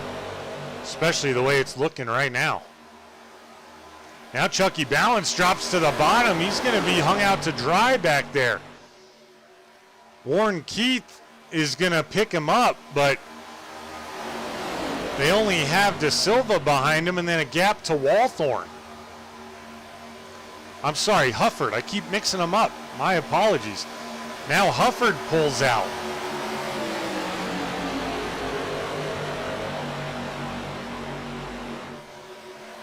Hufford elected to go to the top side. Sharn Hill tried to make that top line work, just didn't work well enough. Ended up going backwards eventually. Matt Baines still on that bottom side, trying to make that work. Now Brandon Anderson left hung out to dry in the middle for now. Still no competition here for Chase Greer. Nicholas Walthorn still single file. Ryan Hufford getting it going on the bottom side, though, it looks like.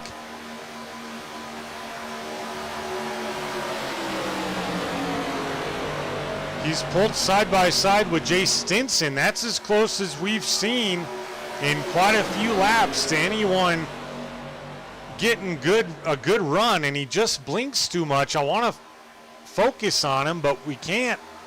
We'll have to do it like this.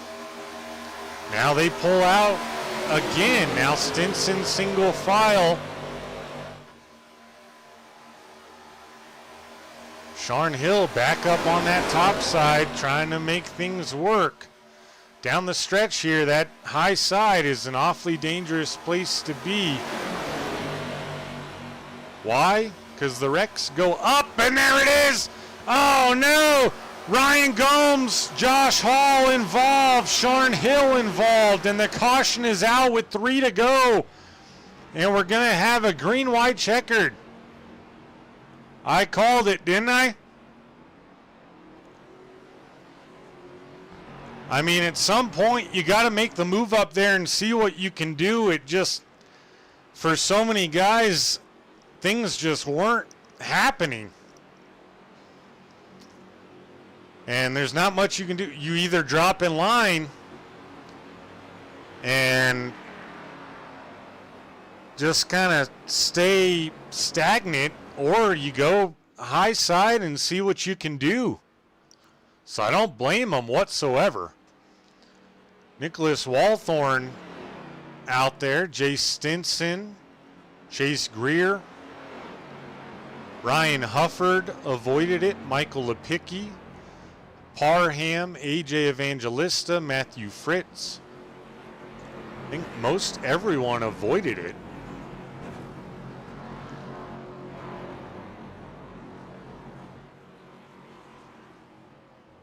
Nicholas Walthorn, why is he coming down pit road right now?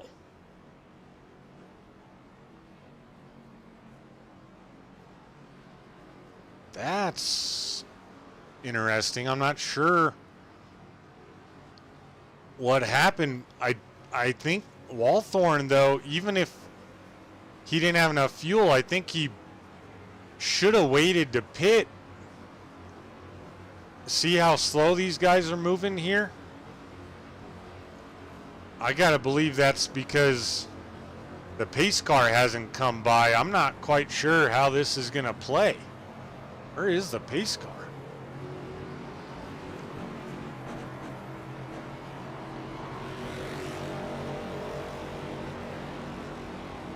I still don't see the pace car up in front. There's the pace car. That, I mean, I have to believe the only reason why is because he was almost out of fuel. My concern here, folks, is that you're supposed to get behind the pace car before pit road opens. And so to pit before that happens, kind of on your own accord, and I'm not saying that was Walthorn's intention, obviously, but to pit on your own accord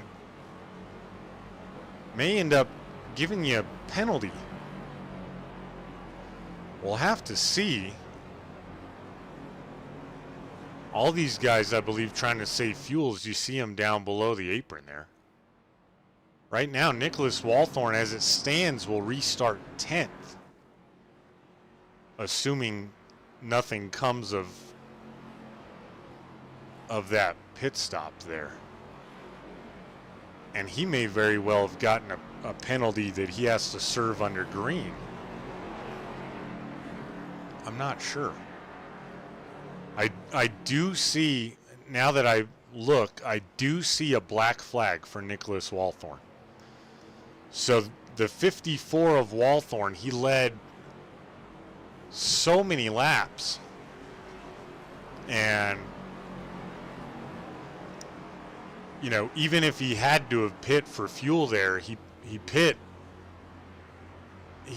at a time he shouldn't have, unless he absolutely was just bone dry in the tank. But he has a black flag at this point, and I don't see what the black flag is. That could be anywhere from a drop to the tail end of the field, which would be all the way back to 20th.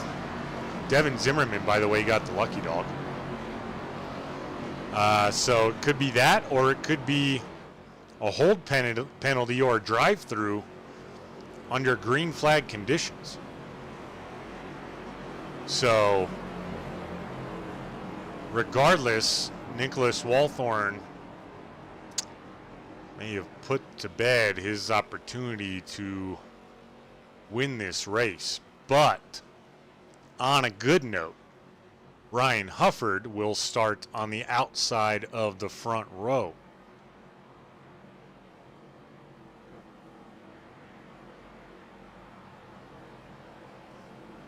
The cream has risen to the top for the most part here, folks, as now 7 playoff drivers are in the top 10. Lipicki right outside the top 10, so he's right there as well. Devin Zimmerman back on the lead lap. You never know what could happen there. That could have just saved his playoff hopes if he could squeak out a top 10.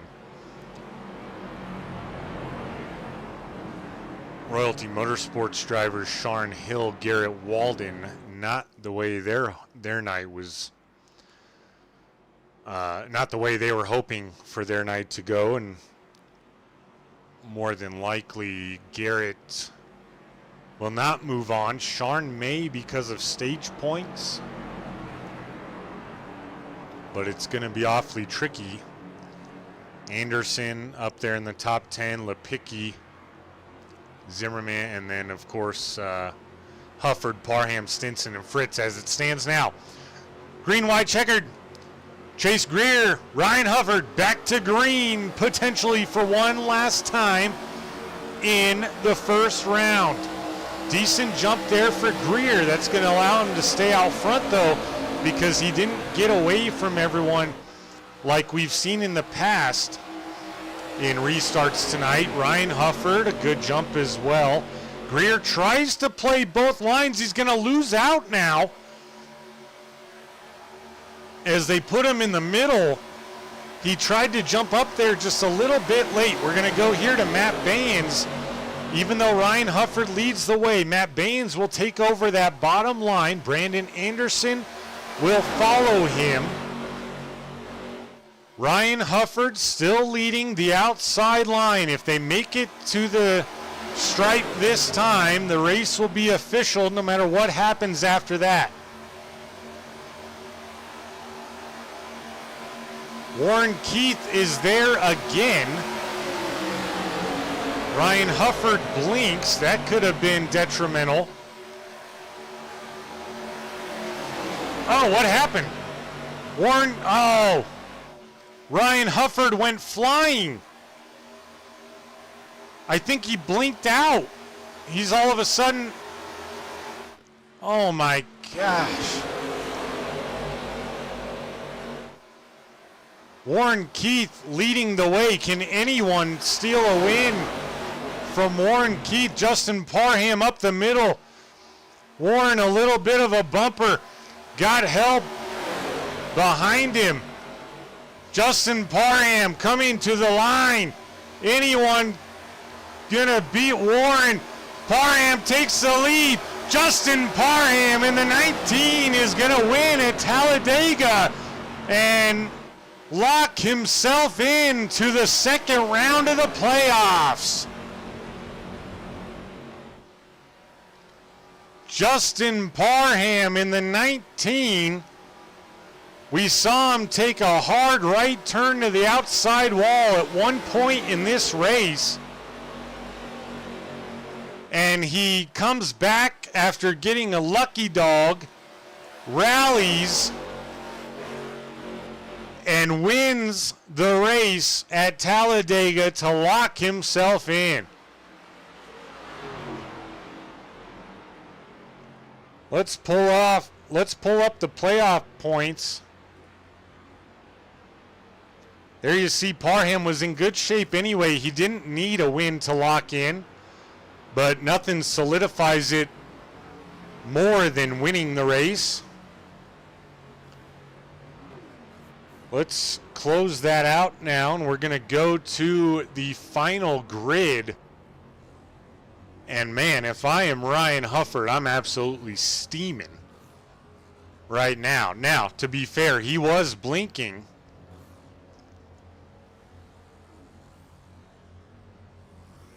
Let's go back. He jumped to pits. Let's see. See if we can't see what happened here to the 83. We saw a blink. I said it could be detrimental, and the reason why, if you blink and disappear like that, he's gone right now. You can see that.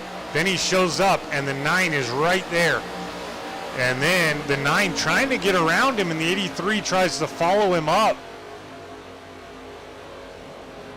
That blink just was absolute disaster for the 83. I called it all night. His blinking could be bad, and it finished bad. And oh man, I feel for Ryan Hufford because it didn't hurt him the whole way. He survived it. Everyone survived it. And that the last lap when everyone's pushing and you disappear for a whole turn and a half, you come back, the guy's right there because he's already gained momentum off the guy behind him by that point. But let's pull up the grid, the finishing grid here, and rewind back to the top. Justin Parham gets the win. Warren Keith finishes second. Matthew Fritz finishes third. Chase Greer finishes fourth. Jay Stinson in fifth. Derek De Silva in sixth. AJ Evangelista in seventh. Michael Lepicki in eighth. Lauren Vincent in ninth. Matt Baines rounds out your top 10. Phil Ellis Jr. in 11th. Devin Zimmerman in 12th. Josh Mueller in 13th. Ryan Gomes in 14th. Josh Hall in 15th. Brandon Anderson in 16th. We'll have to see if that and his stage points is enough to get him in to the second round. It's going to be close.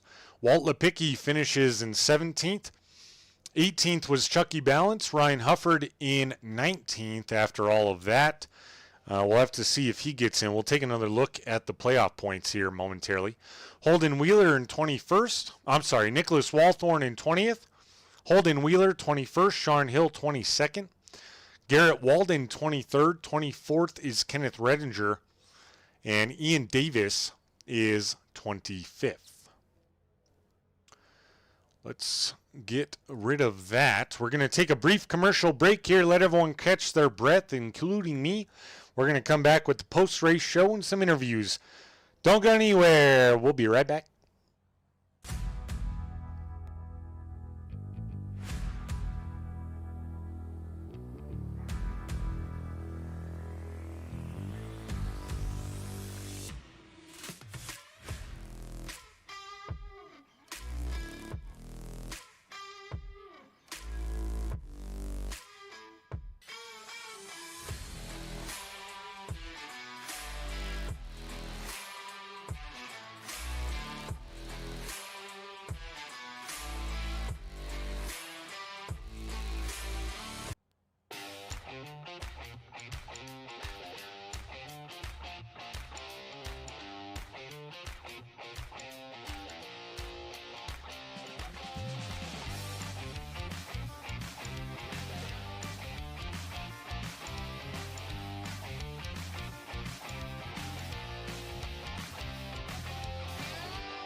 All right, folks, we're back with you here, and time for our post-race interviews. Let's first bring up our playoff points, and so we can take a look at that throughout the post-race show.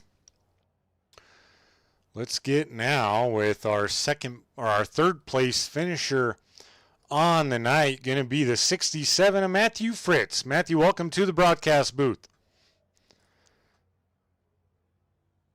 Yes, sir. Ah, there he is. All right. Well, Matt, you came in to tonight. You were sitting fifth in the playoff points. I won't say comfortable because it was anything but that. You had in Talladega and then the points spread between everybody.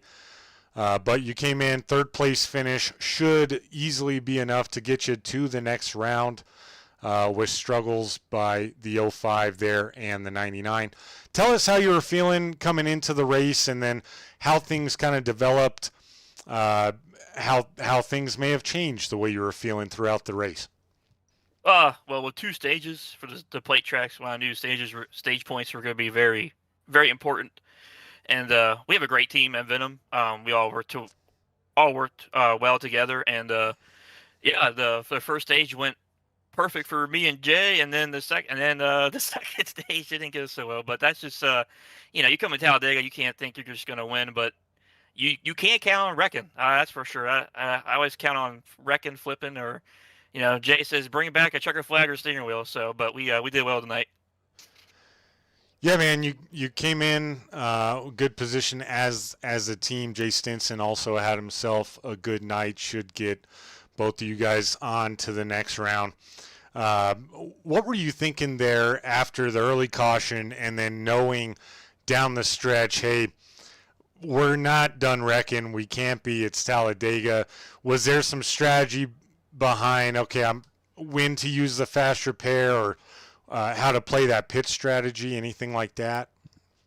Yeah, I had to use that fast repair early on the second stage, and then I was just kind of hanging out in the back. And then that last run, we all had to save enough fuel at the end to not have to pit. And up there with my teammates, and we worked to thank you, Chase, for pushing me, and I pushed Justin to the win. So it couldn't work out perfect for Venom tonight.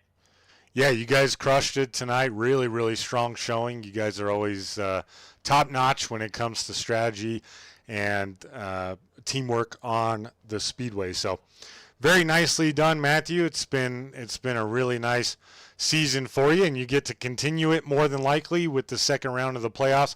Tell us now, as we look ahead, what your mindset is now starting a new round next week. Some tough tracks in this second round. Do you go out there just looking for some consistent finishes and enough to get into that championship four, or is the mindset to get a win? I love Iowa, so I hope I can get a win there. I'm not a big fan of Kentucky, so I'm counting on Iowa to be my race. But I do what I can all year, is just top fives and top tens and good stages. The win's coming. I run up front a lot, but we're trying to get that win. But just run consistent. Right on, man.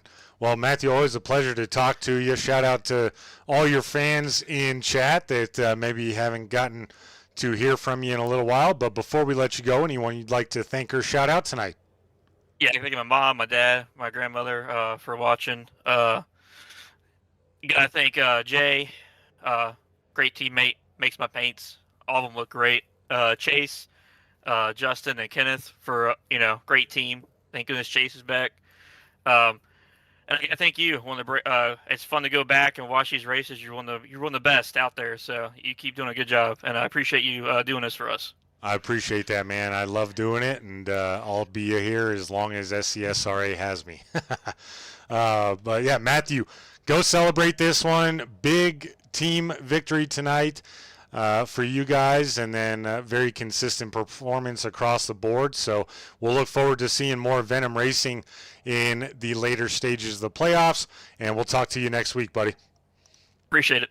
Yes, sir. Once again, folks, that was your third place finisher, the number 67, Matthew Fritz. Now we're going to get with second place finisher tonight for once in a while. He doesn't win every race. It's going to be the 9 of Warren Keith. Warren, welcome into the broadcast booth, joining me as the second place finisher tonight for the first time in a while. Tell us what was going through your mind there early in the race. We saw you running near the back a lot of the time, and then kind of turn on the jets, if you will, and make a push towards the front. Yeah, got stage 1 win, which was big. Obviously, that helps us out playoff point wise for the next round. And then just kind of after that, just kind of rode around. We had that little bit incident there with the 67, just kind of, I don't know what happened on my end. It just hit like the brake pedal, middle of the corner, and it just popped him back out in front of me and it spun him. So that apologize for that. Hopefully everyone doesn't get wrecked out by that, but. Other than that, we just kind of tried to race up front. Had nothing really to lose. We were there on the white flag lap. So really happy with the Bass Pro Shops Ford. Obviously we got really 2 good tracks for us coming up. We won at Iowa last season, and then hopefully Kentucky is good for us. Yeah, now you can look ahead. You took care of business here last week in this series, and another strong performance tonight. So you'll carry that torch into the second round. Tell us what was going through your mind there on the last lap, where we had noticed some clear blinking from the 83 of Hufford all night long, kind of intensified at certain times. Worked out all the way through the race until it didn't. On the last lap, he was gone for easily turn 1 and 2, I believe it was. Kind of explain at home what that does as a driver when you're trying to follow that guy, and then what can kind of happen when he comes back onto the speedway. Yeah, I mean, we were going down to the turn 1, and he goes out, and I'm like, where is he at? He comes back in, he comes in and out again real quick, and I try to move to the right to get because he's he's basically popping into my my cockpit. Yeah. And he just ended up coming back, and he's upside down on the fence. So I don't know. On my end, it was just, I was there, he was there, not there, and then I look in the mirror and he's doing barrel rolls in the fence. So I don't know. I was trying to push him as fast as I could, and he was in a good shot for the win. I was trying to push him and block out the guys behind me, but yeah, that sucks. It's just, and when you're driving behind something like that, when you're when you're early in a race, it's not a big deal because you're just like, okay, well, that is what it is. But late in the race, it's like you get scared because you're going to be pushing somebody. Yeah. And if they go out and come back, and then they come back at the wrong latency, they're going to go, they're going to be joining the SpaceX program in about 5 seconds. They're going to be up on the fence, just like Ryan was. So yeah, sucks. Really try to stay off them. That's why I moved to the right. But unfortunately, I guess it hooked them back through the latency. Yep. And then with the momentum change, all of a sudden for even half a second, you're the lead car, and that momentum just, like you said, he's right in your cockpit at that point. But strong performance for you. No way of knowing for me up in the booth what the final stage points or stage finishes ended up being there on the stage 1 chaos finish. But I know we had some teammates here of yours in the race. Do you feel, based off how things went tonight, do you think it would be enough to get one or even both of them into the second round? Or is it going to be a solo show for you down the final 3? I'm hoping they got in. I feel bad for Garrett. The pop bump draft that caused that wreck. It ended his night, unfortunately, because of the stage 1 wreck that also he had to use a cork repair there. So I feel bad for that. Obviously, it wasn't entirely my doing on that, but at the same time, I feel like I caused that completely to end his night. As for Sharn, he got stage points, I think, in both stages, so he should be okay. I'd love to have them both join me in the playoffs. It'd be nice to be able to get a royalty into the championship 4 and kind of just have fun in the chat the whole race, kind of just racing each other for a championship. So that's the dream. But obviously, Talladega is Talladega. There's a reason why they always put it in the chase of the playoffs. You put apples and oranges and any kind of fruit into a blender, you're going to get a smoothie. So we're going to see what happens when it goes to Iowa. And if they're racing for it, cool. If not, I know they'll still show up and they're still going to try to go for a win. So either way, can't wait for next week. I know it's going to be a fun one. And man, that track's fast. Yeah, it should be another entertaining race next week. Before we let you go celebrate another second place, or another good finish, I should say, second place this week, anyone you'd like to thank or shout out this evening? Yeah, everyone at Royalty. Good run by Matt. Lauren, really good run for him tonight. Of course, Fast Rush up St. Augustine for being on the car every week. Obviously, my grandmother watching. Hopefully, she didn't fall asleep again. And, everyone else for watching, and thank you for broadcasting it every week. Right on, man. Well, good to talk to you as always, and we'll be talking shortly, but we'll see you back out here at race next week. Yeah, we'll see you then. Once again, folks, that was your second place finisher, the number 9 of Warren, Kyle Keith. Shouted out his grandma earlier. Hopefully she made it all the way through. Got to see her grandson finish second and almost win the thing. Let's go now to our winner for the night and locking himself into the second round of the playoffs, the number 19 of Justin Parham. Justin, welcome to the broadcast booth. Night started a little bit rocky, and you made things happen, man. Talk to us about it. You ended up getting a lucky dog and then putting her in a good spot to come out with the victory at the end. Yeah, it started off. It was a pretty rough go to start with. I got wrecked there at the end of the first stage and was trying to get some damage repaired and got most of it repaired. Then I had an issue with my screen and hit the outside wall and ended up having to go in under green and use a fast repair. And then got the lucky dog and then was able to start working back there on the second half of the race. But all in all, it just came down to pretty much a team win there at the end. I mean, if it hadn't been for Matt and Chase and Jay and everything right there, it wouldn't have worked out. So everything just kind of fell together good right there. Had them around to help. Yeah, man, I was speculating what I thought might have happened to you because we were just then taking a look at what at that time was the tail end of that lead pack. And I thought I saw your car there on the outside. Then all of a sudden, straight to the outside wall. And I'm like, well, I don't think that was a bad bump. I think he was one of the last cars in this lead group. But thank goodness for being at Talladega, right? Because that situation happens at almost any other track. You're going to at least lose one lap, if not more.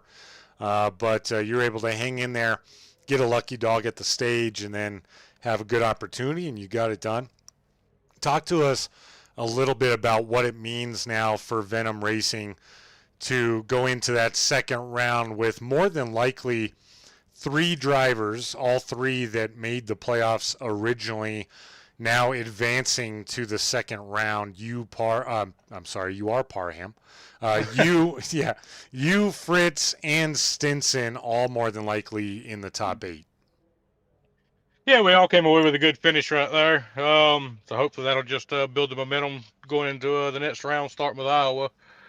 We'll see what we can get done at Iowa and Kentucky and see if we can't somehow all 3 of us squeeze into the Final 4. That would almost all but guarantee you a team champion, or at least a driver championship coming back to the team, I should say. So, I got to imagine that would be the plan.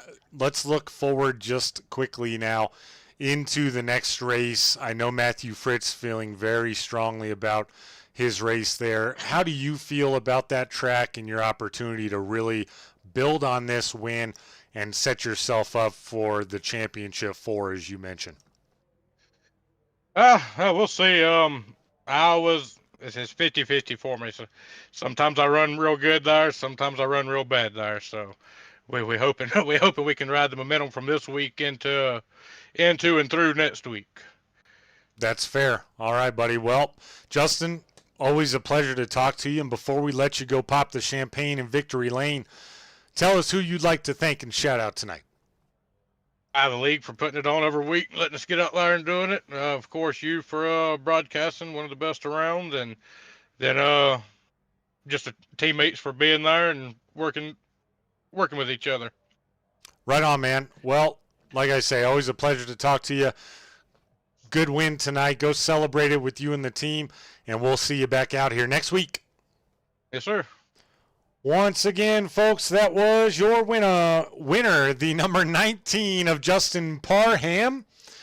And now let's take a quick look here at the playoff standings. Warren Keith was locked in coming into tonight. Justin Parham locks himself in. So those two are the only two we know for sure are into the next round.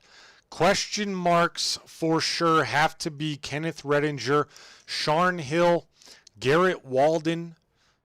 Devin Zimmerman ended up finishing 12th. Got to believe that would be good enough. Lepicki finished 8th. That may be good enough to get him in there. Vince Brent, we know, will be the only for sure left out as he did not make the race tonight, unfortunately. Brandon Anderson in question. He, I believe, got some stage points, but he was 12th in the standings and finished 16th overall. Don't think he got 2 rounds of stage points. So some solids on making it. Of course, Warren Keith, Justin Parham, but Matthew Fritz and Jay Stinson, they finished in the top 5. So I have to believe that would be enough with stage points to consider them in. Then you get to the question marks. If Zimmerman did enough to stay in, if Lepicki did enough to get in and replace one of those guys, and some teammates kind of, maybe secretly crossing fingers that it's them, but also could be replaced by a teammate in that Michael Lepicki, Devin Zimmerman situation. And then you got Sharn Hill, Garrett Walden trying to represent their team with 22nd and 23rd place finishes after rough nights, being involved in many wrecks. They were up there fighting, as Warren said. Sharn Hill got some stage points, we believe, in both stages. That may be enough to keep him up there since he did sit 4th. But going to be up to the points. No one will go to sleep tonight knowing exactly where they are. But like to thank our sponsors here before we shut it down tonight. First and foremost, Frye Disposal. Once again, talked to Jay Stinson tonight, and thank you to him and his people there at Frye Disposal for being the title sponsor of the SCSRA ARCA series for the 2nd year in a row. And it sounds like they're coming back for another year, so that's exciting. Or a 2nd season, I should say. Check them out right now, FryeDisposal.com, or give them a call at the number on your screen. Frye Disposal does weekly trash pickup in Smith County, Virginia, and the surrounding areas. Call or email for a quote and mention this broadcast. They'll give you $10 off. And once again, that is FryeDisposal.com. And then Majestic Promotional and Branded Apparel, whether you run a company, a government agency, a sports team, or even a virtual race team. Turn every item into a statement with Majestic Promotional and Branded Apparel. Check out our apparel for Royalty Racing Network and Royalty Motorsports at the link in the description. That is all by Majestic Promotional and Branded Apparel. You will not be disappointed, I promise you. And finally, SM Racing Products. Take your sim experience to the next level with custom-made button boxes, dashboards, flag lights, and more with SM Racing Products. Check them out at sm-racingproducts.com and save 20% off your order of $150 or more when you use promo code ROYALTY at checkout. For everyone here at the SCSRA Frye Disposal ARCA Series and everyone at Royalty Racing Network, my name is Joshua King. Hope you enjoyed the broadcast and have a good rest of the week. We'll be right back here next Tuesday night for more playoff action. Don't miss it. Good night.